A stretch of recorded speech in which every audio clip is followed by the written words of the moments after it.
Welcome to Tech Sparks, everybody. This is our 11th edition, and I hope you're enjoying it as much as we are. There's a lot of networking happening. There's a lot of knowledge going through. I hope your entrepreneurs learn. But today it's about retailing and how technology is changing retailing. Retailing is a big opportunity in India, but only 10 to 12% is organized. Remember, both local and international brands are betting big on India's consumption.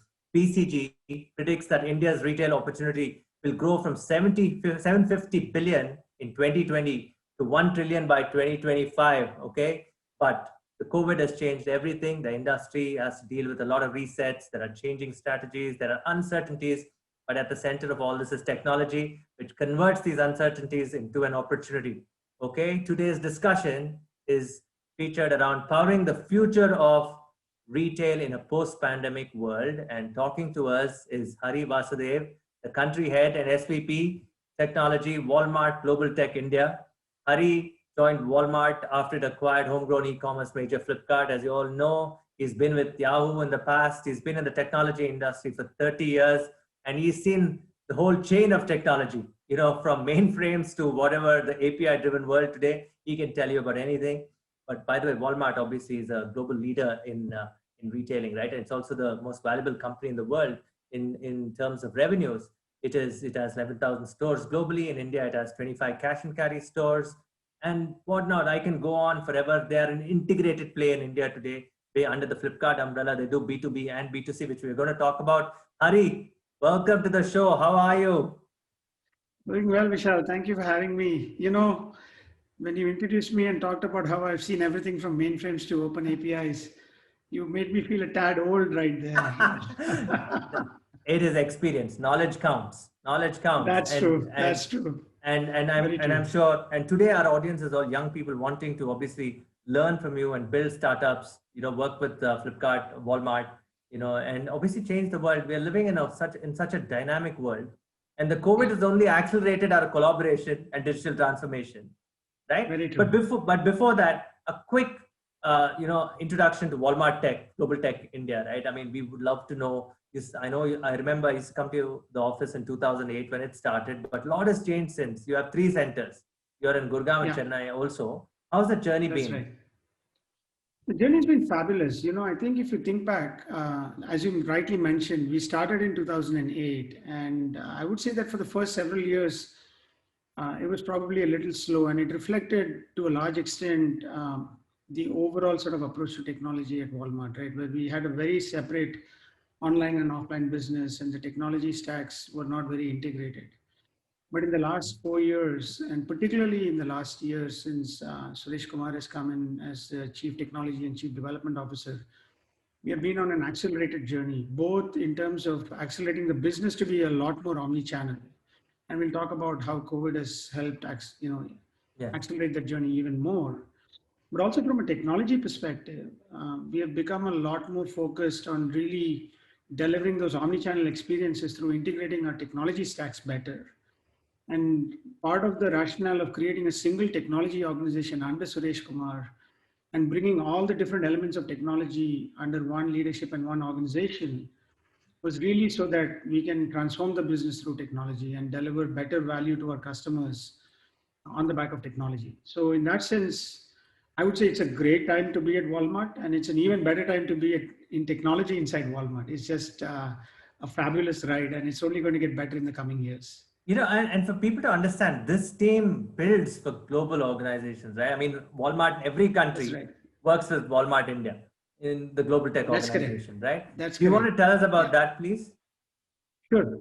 You know, in many ways, we like to sort of talk about internally as to how we in India represent the entire microcosm of Walmart, right? Meaning that we are really a microcosm of Walmart, that every part of the Walmart technology organization, and therefore every connectivity to the business is represented by teams in India. As one example, as you know, we are heading into our holiday season right now, right? And if I look at the teams in India, they are really helping the business prepare for holidays in multiple countries in the world. So we have our teams in international technology who are working with the Mexico business to celebrate what is called as Boing Fen there. Boing Fen is a very similar holiday shopping season that runs for 12 days through November 9th through November 20th.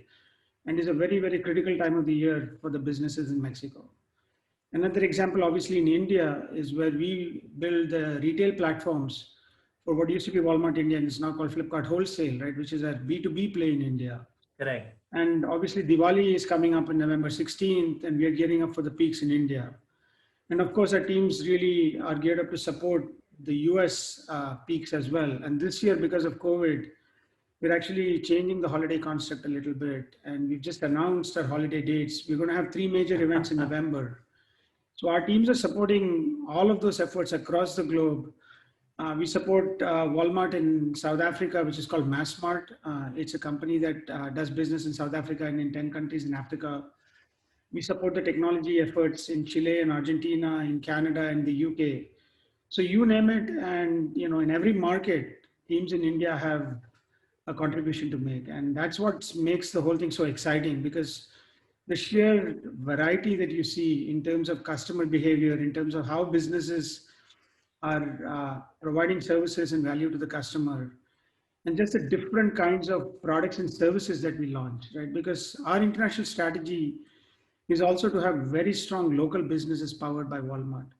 Suffice to say that, as a technology team, I'm really proud to say that we stepped up and we were able to innovate very quickly and roll those features out to the point where we were able to make delivery to our customer homes from the store of essential goods and services, right? Right. Another example is, like you pointed out, with COVID coming up, obviously the senior citizens community was much more impacted, right? They're at Yeah, much they higher could risk. travel. Absolutely. Exactly, right? They couldn't leave their homes in many cases. So how do you make sure that you're able to deliver things to their homes? But even more so, we introduced something called contactless delivery.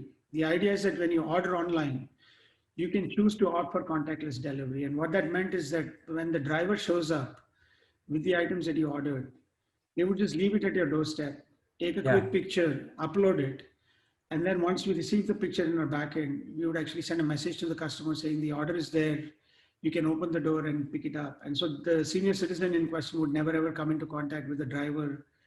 They didn't have to worry about getting infections or getting Yeah. infected with COVID, possibly, right? And so these all seem like very simple things from a consumer perspective, but the amount of technology that goes into the backend to make it happen flawlessly at our scale, and Yeah. to be able to do it so quickly in the face of a pandemic that is rolling out, right? And obviously, we had to do that while making sure that our own associates were kept Hmm. safe as well, right? I mean, you still That's had people in the phenomenal. stores, right? That's Exactly, right? phenomenal. You had people in the stores, you had people in our distribution centers, in our fulfillment centers, who are going into work every day. And how do we make sure that they stay safe as well? So we did simple things process-wise. We introduced things like one-way aisles. So Hmm. we put markers in all the stores so that all traffic in the aisles was one way only. We spaced out our checkout lanes so that people could maintain social distancing. We made sure that in our distribution and fulfillment centers, we were able to put in processes and flows that will allow appropriate social distancing between associates. So a lot of effort goes in from an operational perspective as well to ensure that we keep our associates safe, right? And I'm really, really proud as a Walmart associate How to did say you? How that did as a you? How company, we've did? just stepped up. Absolutely. I mean, I want to ask you a couple more global examples because you also Sure. mentioned South Africa and Mexico. I want you to talk, give a special mention to India also. I really wanted to Mhm. understand. You talked about stitching the front end side where you have contactless, helping customers, with Mhm. the delivery and all that. But that also meant that your suppliers know what they were bringing to the store, right? And you Yeah, would have also realized that some supply would have been interrupted because of COVID. The truck movements were not happening. So, absolutely. while you give us a US example also, I want you to touch upon how did you handle it in India, focusing only on Mhm. the tech, not the business side. How did the tech Mhm. help the business people step up? Yeah. So I think the most important thing first and foremost is to really build better and better forecasting models, right? Yeah, So for example, in India, as COVID started to strike, right, you had to get your forecasting really right. So that was one thing to make sure that you can continuously tweak the models to get your forecasting correct, right? And then once that was done well, then what you made sure is that the stores were replenished appropriately with the right items and that you had enough stock available, right? The second thing is within the stores itself, we introduce technology that allows our associates to essentially be able to pick items faster, to be able to ensure that they're able to serve the customers much faster, right? So in India, for example, we switched to a new retail backend that essentially made sure that tracking of the entire business operations from start to finish became completely systemic in nature, right? And again, doing it at scale is Yeah. something that, it's easy to sort of do some of these things Yes. when you're operating at very small scale. But to be able to do it at Walmart scale with 11,000 stores across the globe, 2 Is million the challenge. associates working for us across Okay. all of our facilities, it's not a trivial task at all, right? And Okay. that's Yeah. where a lot of the technology comes into play, like Okay. AI and machine learning and other Okay. new technologies. Okay. Multiple geographies. Would it be multiple tools? Today Mhm. there are a lot CRM. I mean, we have gone beyond just the ERPs, right? We have so Yeah, many tools working in tandem at yeah. this point of time. Your task obviously must be to integrate all these also to talk as one Mhm. seamless experience. Yes, yet customized to each nation and geography, like you said, and region. Is Right. it open APIs that makes it easier? Because I know AI and ML are table stakes today, but there is this whole Mhm. argument going on that okay, you can have all those, but without open APIs and different tools talking to each other and therefore giving Yeah, teams a seamless experience, it's not going to work out. Would you agree yeah. with that, or how is the world changing there in terms of technology for you? See, overall, philosophically, I think what you're saying is absolutely true. But when you put it into the Walmart context, if you remember, we talked about the omni-channel play, right? And Yeah, Walmart has evolved from brick and mortar retail, and then of course in the last several years we have invested very significantly into the online businesses. correct. And so now, as we start to deliver these omni-channel experiences that our customers want, we are also engaged in a journey to bring together our online and offline systems, right? So the idea is really how do we bring our systems that were serving our brick and mortar business and the systems that serve our online or digital business, how do we bring it Correct. together so that seamlessly we Mm, can be where our customers are, right? If a customer starts a journey online but then comes to the store, we mm, are able to track that order throughout. We're able to track that customer. We're able to understand the behavior and we're able to personalize for the customer. There was two things that really came up, right? One was something called curbside pickup. And what yeah. that meant is that, again, like I said, medicines obviously are an essential need. And in many cases, you have senior citizens who are relying on their medication, right? Whether that's, their pressure medication or their medication for diabetes or any kind of chronic ailments, right? And so we introduced something called curbside pickup. And the idea was that you can order something online and we would give you a delivery slot. And what you could do is just drive up to the store and you never had to go inside the store. The Nice. store associate would come outside and deliver the medicine to your car, right? And so that allowed again seniors to have feel safe, right? Not just be safe, but actually feel safe as well, but still have access and knowing that they can get medication when needed at a moment's notice, right? So we introduced that as a feature. Another example was that, from a compliance perspective, obviously as COVID came up and, there were shortages of essential goods in some cases, we expected that various local governments and, Yes. state governments would naturally introduce uh, price caps and or ensuring that there is no sort of um, excess pricing happening, right? And ensuring that um, they're Yeah. enforcing price caps. And so we had to really Absolutely. react very quickly to be fully compliant Yeah. with those kinds of regulations as well. So those are And the just some fact examples. that was a Yeah, global problem. People could take from you, hoard it, and exactly. sell elsewhere. That could have Exactly. happened. Yeah. Yeah. Wow. So we had to make many, many Go on. minor adjustments, right? I mean, like Mm. I said, seemingly small adjustments. As an example, simple thing like, okay, for certain kinds of essential items, you want to introduce a certain cap rate. You wanted to make sure that no one could order more than X number of that particular item, right? And so when they try to check out, if they had more than that number, then you had to cap it at that number. And so that was another feature, right? I mean, so simple things like this, when you think about it, each of them in itself could be a very simple, small feature. But then the totality of it all together meant that not only each individual customer is having a great experience, but as a company, we are doing the best we can for our communities that we are a part of. And And that I'm I think is glad. something that Walmart has always I'm prided itself on. I'm glad the future of the world. I mean, is retailers went from loyalty as a community to now Mhm. dynamically understanding what the consumer wants, right? So with technology, customer segmentation, customer screening, it's gone into hyper personalization. How Yes, far are we yes. on that world today, Hari? How far, where are we today? Is that really going to happen? I'm sure that we are. I mean, like we're solving a lot of these supply issues, like curbside pickup, Right. contactless delivery. But from there, are we going into a situation where now you know what I am? Retailers nowadays would segment populations, right? Say, in Cleveland they ordered in a particular way, Yeah. or in San Francisco in a particular way, right? Or in Austin in a particular way, right? That segmentation happened. But do you see hyper personalization happening from to an individual level with technologies? Yes, definitely. I do see that happening, right? And I think at Walmart, our approach has been twofold, right? One, we certainly want to do everything we can to be able to ensure that we are being very, very relevant to Mm, you individually as a customer, right? Which means we do seek to understand your preferences and personalize our products and services to mm, you as an individual customer.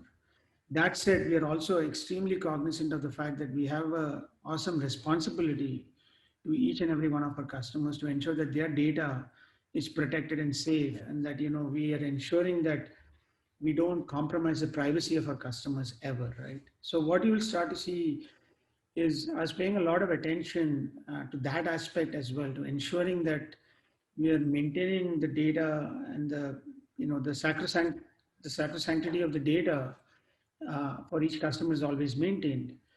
But within that ambit, we do want to personalize our services for our customer. And I'll give you one example, yes, right? please. Something called smart substitution, for Yeah. example, right? Okay.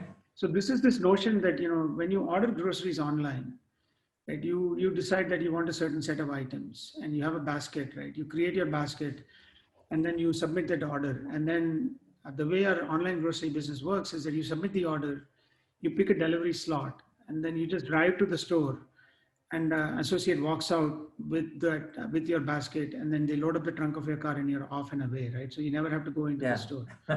Now, of course, the challenge there is that when you order something and our associate is going around the store picking those items for you, a particular item may be out of stock. It doesn't happen Yeah. often, but it does happen, right?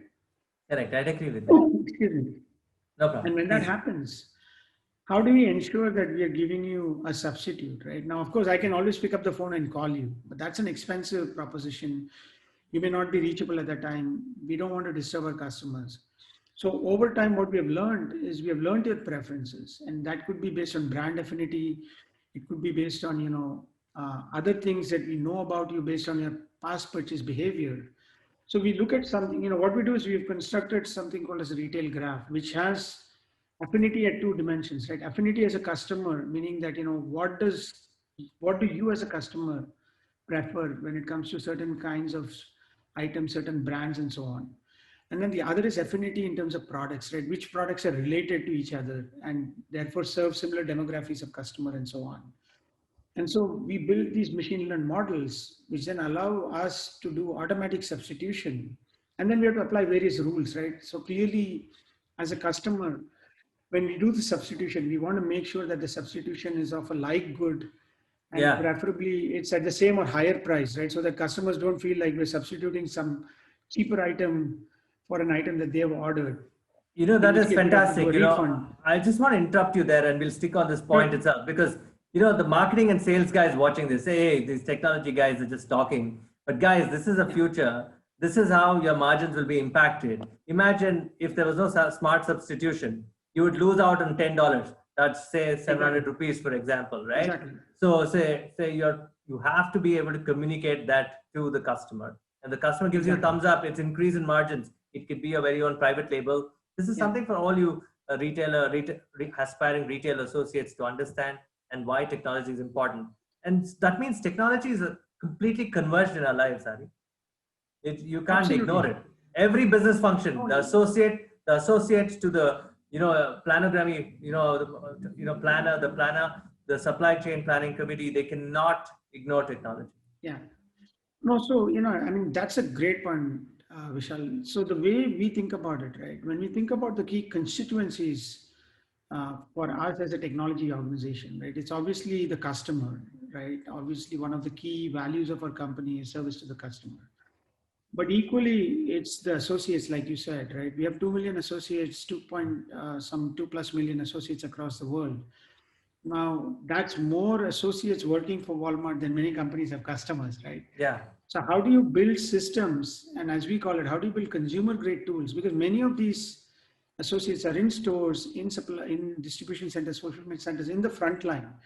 But guess what? They all have a mobile device. They all know how to use a phone today. They are all using the phone for their own applications, right? So we want to build applications that are just as easy to use. So that's what we mean by having consumer grade applications for our associates. When we do that, they're able to use those applications very quickly to serve our customers, and they're able to actually spend time with customers as opposed to trying to figure out the technology. It's a given. It's a given. So, Yeah, a it's a lot of given. people, Exactly. lot of people would appreciate if you could tell them that how did you integrate Flipkart and Walmart in India in terms of technology? Just in terms of knowledge sharing, the difficulties that arise that can be stitched together as an opportunity when both the organizations merge, right? And the serving the B2C space and the B2B space, much like you do in Sam's Club in the US and Walmart organization, the front end organization. How do you combine the two? How do you combine the two? Or does tech separate them like a railway track, saying, while it's common, we also separate them like a railway track? Go on.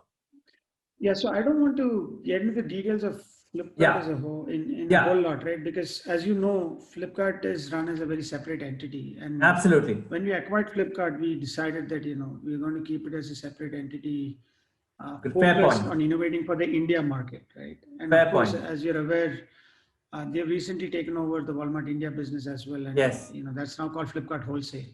Correct. But I can talk in broad terms, in terms Please. of, for example, I can take the example of Sam's Club and talk about how we do serve B2B and B2C as well, right? And in a sort of model like Sam's, which is a membership-based business model, right?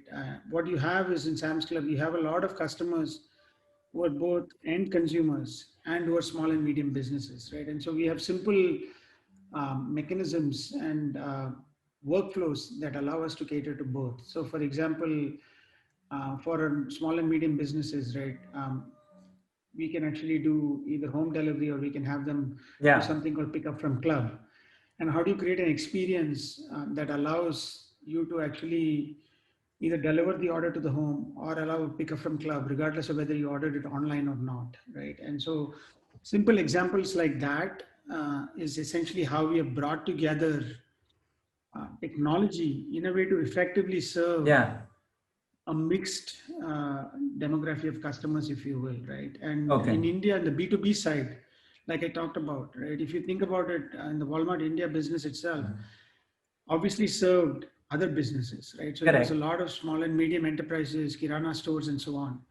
So one of the examples, right, is we in some cases what we did is we integrated with third parties, and so what would happen is the third parties would actually uh, pick up items from the store, and they Right. would then go in.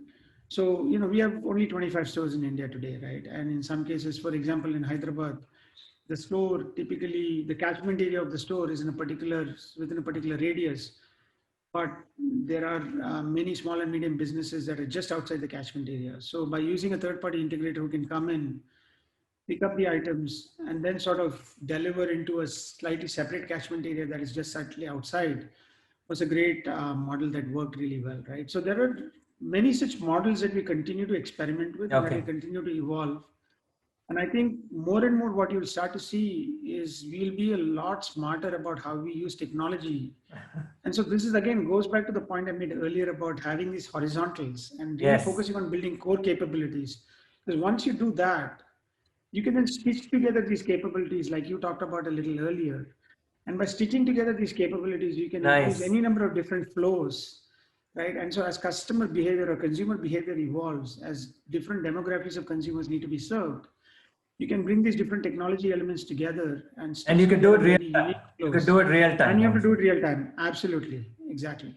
Okay, okay. To do this, I have a couple of more questions. You Sure. talent pool becomes very important, Mhm. and I'm sure Walmart's on a hiring spree in many ways from the Mhm. technology point of view. Yeah. I want you to tell if somebody wants to aspire to build retail tech, or you know, what mindset if they come and work with you in Walmart. What are the type of people are you looking for? What languages should they know, or something somewhere they can be trained fast, put up in the front line immediately? So some advice to young aspiring engineers is, well, what should they learn, and Mhm. when they come to you, what do they expect? What should Yeah. they expect?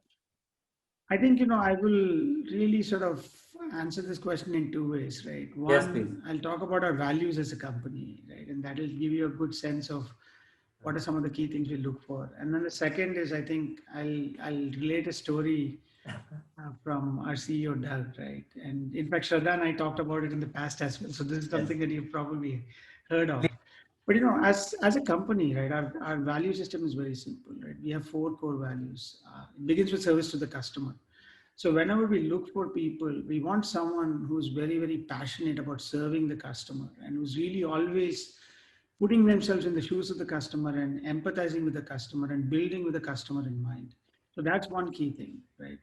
Second is striving for excellence. So no matter what you do, whether you're a store associate, serving customers in the store, whether you're in the supply chain, in the fulfillment center, whether you're in the home office, whether you're a technologist, strive for excellence in everything that you do, right? And really, Suresh, our CTO, talks about this all the time, right? He says, look, I am laser focused on continuous improvement, and particularly as a technologist, when you build something, right, it's not that it has a fixed shelf life. Technology evolves, right? But Right. everything that you build, you can't just say, oh, I'm done with this, now I'm going to go move on to the next thing. You have to continuously improve it, because as technology evolves, you have to evolve those systems, and you have to constantly improve it on the margins, and especially at our scale, that becomes very, very critical, right? So striving for excellence and continuous improvement and continuously sort of working with the business to close the loop, and based on that closing the loop, continuously improving our systems is very, very important.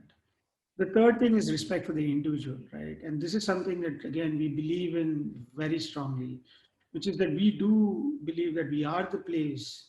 This is that place where, everyone can bring their whole true self to work every day. So we want people to treat each other with respect. That doesn't mean that we won't have a high bar on performance. That doesn't mean that we won't have disagreement. We will have, disagreement and differing points of view as we drive towards outcomes for our customers. But the idea is that you should be able to do it respectfully, right? You can, and you will always commit as a team. So you can agree and commit or disagree and commit.